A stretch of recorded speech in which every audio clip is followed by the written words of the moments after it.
এখন 2025 সালও এসে চাইলে 1-1.5 লাখ টাকার ভিতরে আমরা আসতে পারবো যদি আমাদের নীতিটা পাল্টাইতে পারি।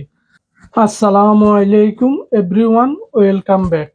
আশা করছি আপনারা সবাই ভালো এবং সুস্থ আছেন। এই ভিডিওতে আলোচনা করব সংযুক্ত আরব আমিরাতে আমাদের বাংলাদেশিরা কেন টাকা বেশি খরচ করে বিদেশ আসা লাগে। যে জায়গায় ইন্ডিয়া, পাকিস্তান, অন্যান্য দেশের লোকগুলা 1 লাখ থেকে 1.5 লাখ টাকার ভিতরে আসতে পারে, আমাদের 4 লাখ, 4.5 লাখ, 5 লাখ টাকা পর্যন্ত খরচ হয়ে যায়। এগুলোর দায়ী কারা?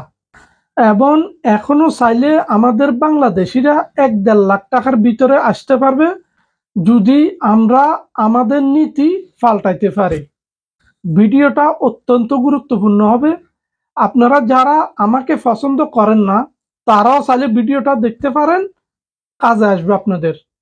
মূল আলোচনা চলে যায়। দেশ বিদেশ থেকে যারা ভিডিওটা দেখতেছেন সবাইকে অসংখ্য ধন্যবাদ। আপনারা দেখছেন Ashraf UAE YouTube channel Dubai থেকে।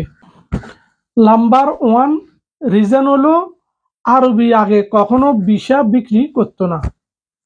যদি আপনার আত্মীয় স্বজন, ভাই বন্ধু কেউ যদি আরবির সাথে কাজ করে, আরবির যদি কোনো কাজের লোকের প্রয়োজন হতো, তাদেরকে বলতো যে তোমাকে একটা ভিসা দিলাম, কোনো যদি পাসপোর্ট থাকে তোমার কাছে, বাংলাদেশ থেকে লোক নিয়ে আসো, আমার এই কাজের লোকের প্রয়োজন।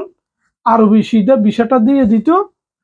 সে কি করতো, আমাদের বাংলাদেশিরা 1-1.5 লাখ 2 লাখ টাকা সে নিজে প্রফিট করত, অথচ আরবি 1 টাকা নিত না। মাইন্ড করবেন না আমাদের বাংলাদেশি এত খারাপ। মনে করেন একটা আরবি আমাকে একটা ভিসা দিতেছে ফ্রিতে, সাইডের ঘরের বা সাইডের আশেপাশে কেউ কোনো বাঙালি যদি জানতে পারে আমাকে আরবি ভিসা দিতেছে, সে আরবিকে যাই বললো তোমাকে আমি 2,000, 3,000, 4,000, 5,000 দিরহাম দেবো, ভিসাটা আমাকে দাও, তো একে তুমি ফ্রি দিতেছ। এখন আরবি বলতেছে শালার, একে আমি ফ্রি দিতেছি, আরে আমাকে 4,000, 5,000 দিরহাম, 6,000 দিরহাম, এখন তো 10,000 দিরহাম দিয়ে পর্যন্ত ভিসা নিতে আছে, তাহলে আমি লস কেন করব? এখন পর্যন্ত অনেক আরবি টাকা খায় না, ভিসাটা ফ্রি দিয়ে দেয়। এখন বাঙালিরা যার মাধ্যমে আপনি আসতেছেন, বন্ধু ভাই যার মাধ্যমে আসতেছেন, সে টাকাগুলো খাইতেছে। অনেক সময় আরবির কাছ থেকে 5,000, 10,000 দিরহাম কিনতেছে। এখন আমি কিনছি আরবির কাছ থেকে, আমি আরেক বাঙালির কাছ থেকে বেচতেছি 8,000 দিরহাম, আমার কাছ থেকে আরেকজনে কিনতেছে 9,000 দিরহাম, 10,000 দিরহাম, এই মিলে বিষয়টা বাড়তে বাড়তে 4 লাখ 5 লাখ পর্যন্ত টাকাগুলো নিয়ে যা। এখন মরতেছে কে? যে বাংলাদেশি ভাই আসবে বিদেশ, সে মরতেছে, সে 4-5 লক্ষ টাকা দিয়ে আসতেছে। এই কারণে বাংলাদেশিরা এই দেশের লোকের কাছেও খারাপ। কি জন্য খারাপ? সে 4-5 লক্ষ টাকা খরচ করে আসে, এখন আরবি যেটা বলে সেটা শোনা লাগে, এত টাকা খরচ করে আসছে, না শুনলে লাথি মেরে বাইর করে দিলে সে তো বরবাদ হয়ে যাবে। অথচ ইন্ডিয়া, পাকিস্তান, অন্য দেশের লোক 1 লাখ 1.5 লাখ টাকা খরচ করে আসে, তারা হেডা মজারে দূর 1 লাখ 1.5 লাখ টাকা খরচ করে আসছি, তার গোলামি কেন করবো? সে যদি উল্টাপাল্টা কথা বলে যে রাখলে রাখ, নো রাখলে নাই। এখন আমরা বুক ফাটাই এই কথাটা বলতে পারতেছি না, কারণ আমি 5 লাখ টাকা খরচ করে আসছি, আমি কিস্তি নিছি, আমি কর্জ নিছি, আমি যদি কোনো সমস্যা, আমার ফ্যামিলি কিভাবে চলবো? কর্জওয়ালা আমার টোট আছে কি ধরবে? মাইন্ড করবেন না, বেশিরভাগ লোক এইভাবে আসে।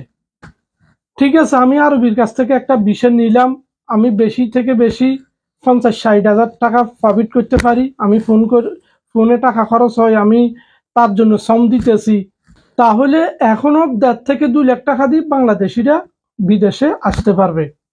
এখন আমরা আরবিদেরকে দালালি শিখাই ফেলছি, দান্দা শিখাই ফেলছি।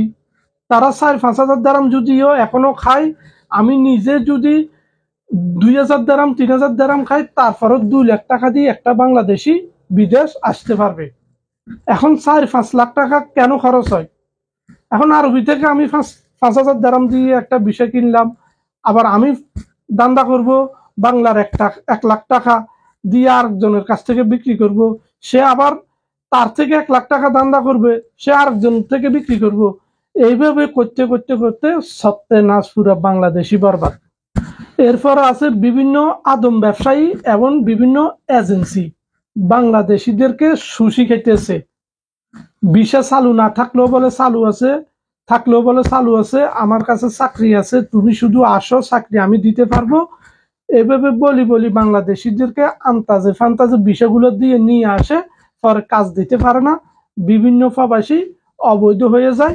যখন টাকা পয়সা খরচ করে এসে যায়, তাহলে দেশে যাবে আর কোনো অপশনও থাকে না, সে লাফাটা হয়ে যেতে হয়, যে কোনো প্রকারে টাকা কামানোর একটা অপশন তৈরি করে নিতে হয়। ফর্দে এখানে বসে থাকে ওইখানে বসে থাকে, বাংলাদেশিদের বদনামি হয়, তখন আরবিরা বলে যে বাঙালি খারাপ। একটা বাঙালি যদি খারাপই করে তখন উল্লু বাঙালি খারাপ, মানে সব বাঙালি খারাপ। আমাদের বদনামি এই জন্য হয়। এখন একটা লোক যদি 1.5 লাখ 2 লাখ টাকার ভিতরে বিদেশ আসতে পারে, সে বুক বড় করে চলতে পারবে, আমার টাকা বেশি খরচ হয় নাই। যদি আমার কাছে যদি কোনো গড়বড় করে, কোনো সমস্যা করে, আমি যে ট্যাকেল দিতে পারবো। এখন 5-6 লাখ টাকা খরচ করলে তো ট্যাকেল দেওয়ার কোনো অপশনে থাকে না। কাজ বলে নিয়ে আসে একগুলা, কাজ দেয় আরেকগুলা। এখন কিছু বলতেও পারে না, কারণ আমি টাকা বেশি খরচ করে আসছি, কাজ করা লাগে। বলে যে ফুলের বাগানের কাজ দেয়, বড় বড় খেজুর বাগানের কাজ। বলে যে আরবির ঘরের কাজ নিয়ে দেয় ছাগলের ওজবা, উটের ওজবা, বালুর গরম। বলে যে ভালো কোম্পানির কাজ দেয়, যে সাপ্লাই কোম্পানির কাজ। বলে সুপার মার্কেটের ক্যাশিয়ার দেয়, যে সামান টানানে, গাড়ি থেকে সামান নামাও, এত বড় বড় গাইড। একটা সুপার মার্কেটে কতগুলো সামান থাকে, এগুলো গাড়ি দিয়ে নিয়ে আসে, এই লোকগুলারে বলে যে নামাও। এখন যে কাজ দিয়ে নিয়ে আসো ওই কাজ দাও। তাহলে এগুলো যে করতেছি আমরা, কার ক্ষতি করতেছি? একটা বাঙালিরে জব করে দেওয়া আরো ভালো, সে তখন মরতে পারতেছে না, আমার ফ্যামিলি আছে, এত টাকা খরচ করছে, এগুলো দিতে হবে। তবে লাইসেন্সের বিষয় কিছু খরচ বেশি হয়, কিন্তু আপনাদেরকে যতগুলা খরচ করায় ততগুলা হয় না, তার মাঝেও দুর্নীতি আছে।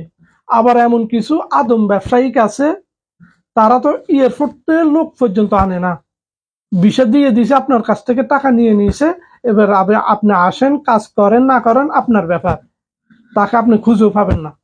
ভিডিওটা যদি এতটুক দেখে থাকেন, বেশি বেশি শেয়ার করুন, যেন সবাই জানতে পারে, বুঝতে পারে।